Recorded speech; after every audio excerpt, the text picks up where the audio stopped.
Hi everyone, welcome to channel Swastha Foods. നമ്മൾ ഉണ്ടാക്കാൻ പോകുന്ന പാവയ്ക്ക അച്ചാറാണ്. അപ്പോൾ അതെങ്ങനെ ഉണ്ടാക്കുന്നതെന്ന് നോക്കാം. അപ്പോൾ എൻ്റെ വീഡിയോ ലൈക്ക് ചെയ്യാനും ചാനൽ സബ്സ്ക്രൈബ് ചെയ്യാനും മറക്കരുത്.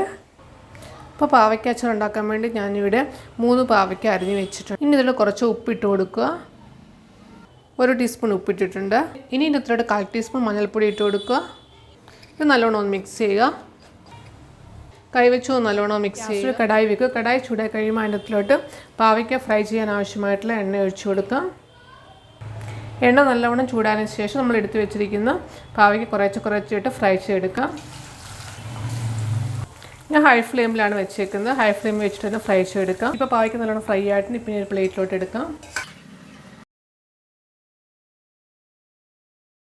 ഇനി അടുത്തത് അതുപോലെ തന്നെ ഫ്രൈ ചെയ്തെടുക്കാം.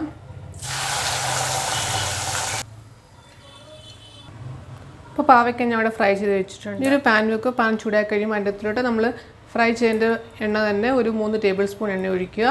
ചൂടായി കഴിയുമ്പോൾ അതിൻ്റെ അകത്തിലോട്ട് 1/2 ടീസ്പൂൺ കടുക് ഇട്ട് കൊടുക്കുക. കടുക് പൊട്ടിക്കഴിയുമ്പോൾ ഇതിലോട്ട് 5 വെളുത്തുള്ളി അരിഞ്ഞിട്ട് കൊടുക്കുക. 1 ടേബിൾ സ്പൂൺ ഇഞ്ചി അരിഞ്ഞത്, 2 പച്ചമുളക് അരിഞ്ഞത്, കുറച്ച് കറിവേപ്പില. ഇതൊരു ലൈറ്റ് ഗോൾഡൻ കളർ ആവുന്ന വരെ ഒന്ന് ഫ്രൈ ചെയ്യും. ലോ ഫ്ലെയിമിൽ വെച്ചിട്ട് വഴറ്റിയെടുക്കുക. ഇനി ഇതിൻ്റെ കൂടെ 2 ടേബിൾ സ്പൂൺ മുളക് പൊടി ഇടുക. 1/4 ടീസ്പൂൺ ഉലുവ പൊടിച്ചത്, 1/4 ടീസ്പൂൺ കായം പൊടിച്ചത്, 1/4 ടീസ്പൂൺ ഉപ്പ്. പൊടികളൊന്ന് ചൂടാക്കുക. ഇനി ഇതിൽ നമ്മൾ ഫ്രൈ ചെയ്ത് വെച്ചേക്കുന്ന പാവയ്ക്ക ഇട്ട് കൊടുക്കാം. നല്ലോണം ഒന്ന് മിക്സ് ചെയ്യുക.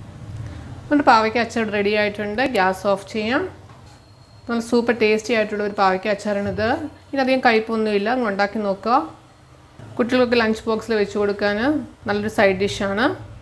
അപ്പോൾ പാവയ്ക്ക അച്ചാർ റെഡി ആയിട്ടുണ്ട്. അപ്പോൾ എല്ലാവരും ട്രൈ ചെയ്ത് നോക്കുക. അപ്പോൾ എൻ്റെ വീഡിയോ ലൈക്ക് ചെയ്യാനും ചാനൽ സബ്സ്ക്രൈബ് ചെയ്യാനും മറക്കരുത്. സബ്സ്ക്രൈബ് ചെയ്യുമ്പോൾ ബെല്ലൈക്കൺ ക്ലിക്ക് ചെയ്യുക. ഓൾ ഓപ്ഷൻ സെലക്ട് ചെയ്ത് അഭിപ്രായം കമൻറ്റ് ബോക്സിൽ ഇടുക.